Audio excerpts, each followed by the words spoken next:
Right, hello, lads and lasses, and welcome back to Boys Down Under, where today we are looking at the Japanese players Ange could sign for Celtic in the upcoming transfer window. Before we go any further though, if you guys are enjoying these videos and you want to help support this channel, the best way to do so is to click that like button and to click that subscribe button. I've set a goal of 3,000 subscribers by the time Ange Ball returns, so hopefully we can hit that mark, but without further ado, let's get into it. So Celtic this year, we've fallen back in love with Japan, Everyone had their moments where, with Shinsuke Nakamura, but then Kyogo arrived at Celtic this year after the arrival of Ange, and he had an instant impact he's a cult hero already at this club, and his success paved the way for Daisen Maeda, Ryo Atate, and Yusuke Itaguchi all to follow him, who signed in January, and they almost all had the same impact, Daisen Maeda, he never stops.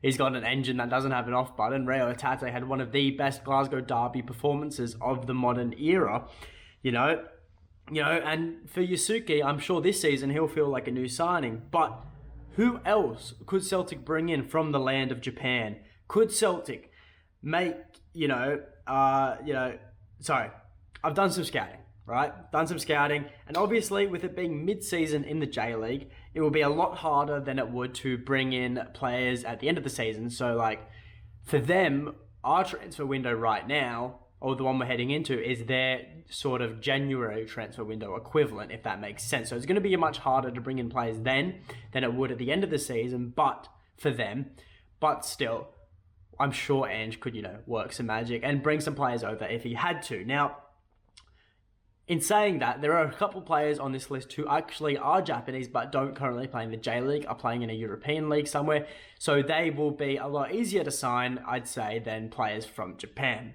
But regardless, I've specifically tailored this list to positions Celtic specifically need to reinforce heading into this season.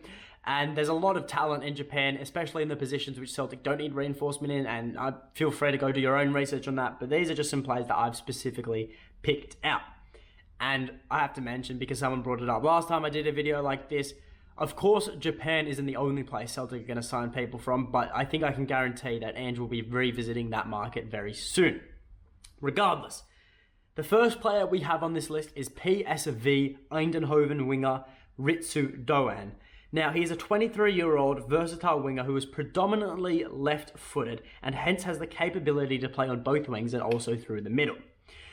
Now, he's played 39 games for PSV in all competitions in the most recent season, scoring 11 times and assisting 3 times. However, he's only been in the starting 11 in around 50% of those appearances. Now, what Reitsu is best known for is that he's sort of seen as the Japanese Arjen Robben. He is so dangerous because he plays predominantly on the right wing. He cuts in on his left foot and he just absolutely curls them in from outside the box. Similar to what Jota tries to do from the right there on the left wing. But Reitsu, he also boasts quality in using his small frame to the best of his ability when shielding the ball. Now, he has great speed, great acceleration, and he picks up so many fouls with his quick footwork that defenders just cannot keep up with him. And we could really do with a player of Ritsu's quality. Even if Jota signs the contract, we'll have three quality wingers in form.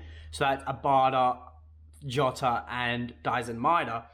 Forrest, he's there for sentimental purposes, but we still need a fourth winger, and Reitsu could be our man. Imagine that, a front three of Daisen Maeda, Kyogo, and Reitsu Doan. It'd be class, right?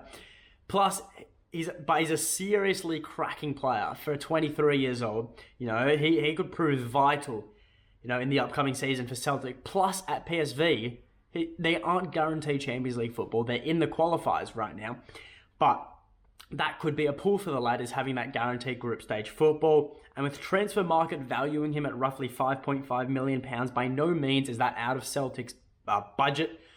Although we may have to pay a bit overs because of potential factors, and because PSV is a big club, I guess we could say, in Europe. So we would have to pay overs a bit, but I can still see him slotting very well into Ange's team. And he's got a bright future ahead of him, regardless if that's at Celtic or not. Next on the agenda, we need an attacking midfielder. Now, with Tom Rogic's departure, sure, we have Matt O'Reilly. That's good and all. He's class, but in my eyes, he's the only specialist attacking mid we have. Turnbull can fill a gap if we need to, so can Rio, but I feel their best positions are the box-to-box midfielder roles. So I've gone into the J-League to find a replacement for Tom, and I've decided on 25-year-old Tsukasa Morishima. Now, if you guys remember, if you guys were around back then, I did a video ages ago when I looked like a feral. I was still in lockdown, talking about Tsukasa again, and how he would be a good depth player, but I think now more than ever he would be crucial to this Celtic team. At 25 years old, he has an engine that does not run out and would certainly suit playing in Andrew's midfield, because the one great thing about him, every time he passes, he moves. Pass here, moves there. Passes here, moves there. He's always on the move, and defenders cannot keep up with him. And not to mention, he's been in some fine form for his club this year. He plays for Sanfrecce Hiroshima so far.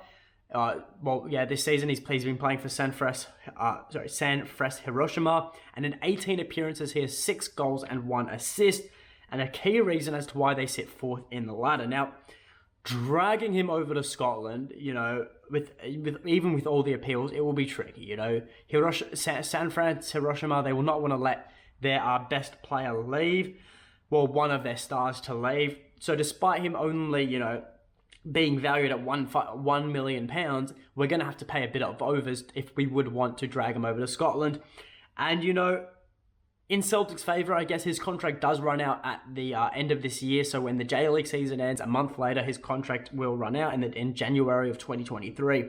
It would make it a lot easier to try and sign him from Tsukasa. And even if it does have to wait until then, I still think it would be nice to have him for the start of this season, but especially with all the fixture congestion. But he would be a great player to sign at any point in this season, because, with the Champions League group stage, League Cup, the league, we're going to need some depth, and we can't have Matt O'Reilly playing every single game at camp. The kid's going to get burnt out, and we can't be letting someone of his age getting injured and letting them tarnish his career. Now, we're going back into Europe to talk about a player who has been linked with Celtic already at the beginning of this season, Ko Itakura. As I'm sure most of you are aware who Ko is by now, 25 years old, Japanese centre-back who has been on loan at Schalke this season. Now, if you're unaware with the situation that's been going on recently, the newly promoted Schalke have an option to buy him for £4.5 million from Manchester City, but they're struggling to find the funds. Ko has been a stalwart at the back for them all season, and Celtic have been monitoring the situation reportedly to see if they could be able to make a move. Now, but why? Why should Celtic make a move for Ko? Well, Celtic need another centre-back. Even if Cameron Carter-Vickers signs, it's expected Julien's going to depart. We lack some depth. We've only got Carter-Vickers, Starfelt, and Welshie. And Ko, he would be the perfect replacement for Nir Baton, as he has the versatility to play further up the pitch in the centre defensive mid role. Now, he's played 31 games this season in the German second division, scoring 4 goals along the way as well. And while he may not be the tallest defender, he may not be, 6'5", just towering over everyone, should be in the NBA. He's only 6'1", but that is still tall, but his physical presence is absolutely commanding. He shoves defenders off the ball as if, they're a fly on your sleeve, right?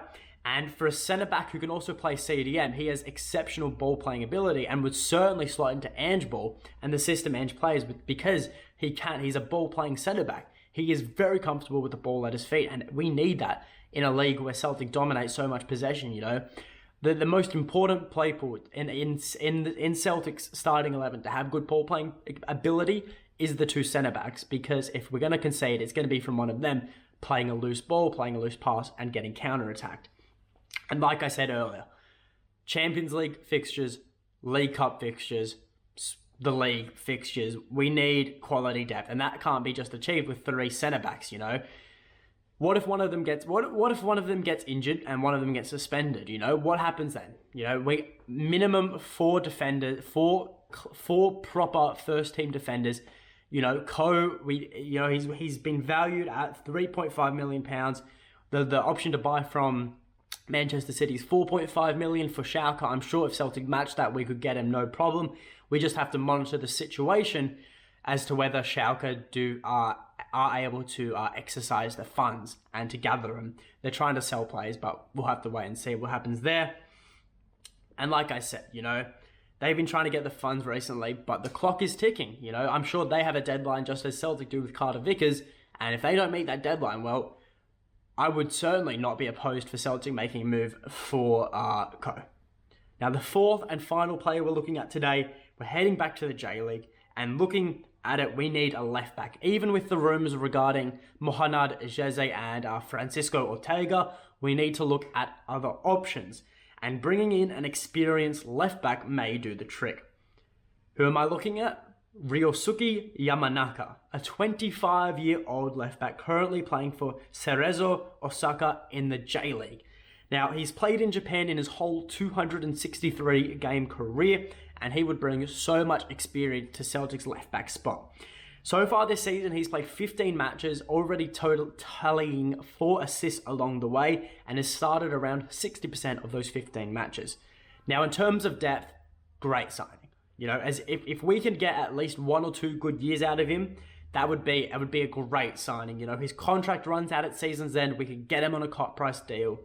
He's valued at £650,000. He's certainly someone we can bring in that would make a difference at the left back spot. He adds more experience and depth to that. You can't buy experience like that. And he's also a leader. I've read online that he is a very great leader in the team. Obviously, if we do sign Jeze or Ortega, it's a bit of an overkill if we do sign Ryosuki as well. But, I think it's a very viable option. You guys may not agree with me, and I get the argument at 29 years old, how much can we get out of him? But for £650,000, 2 years, 2 solid years from him, I think that is a major win for Celtic. A great business decision, if you ask me. But that is all from me. So if you guys did enjoy the video and you enjoyed this sort of video where I'm just sort of like exposing you guys to some of the talent the Japanese market has, and just some of the players that I think would suit Celtic's system that hail from the land of Japan. But like I said, that's all from me. So leave in the comments below which one of the 4 players you would be most interested to see join Celtic. Also, any other players I missed that you'd love to see join Celtic. There's many that don't. There's many that play in positions that I don't think Celtic need depth in, but I think would be great signings regardless. But yeah, do that. Leave a like, subscribe to the channel, and until next time, hail, hail.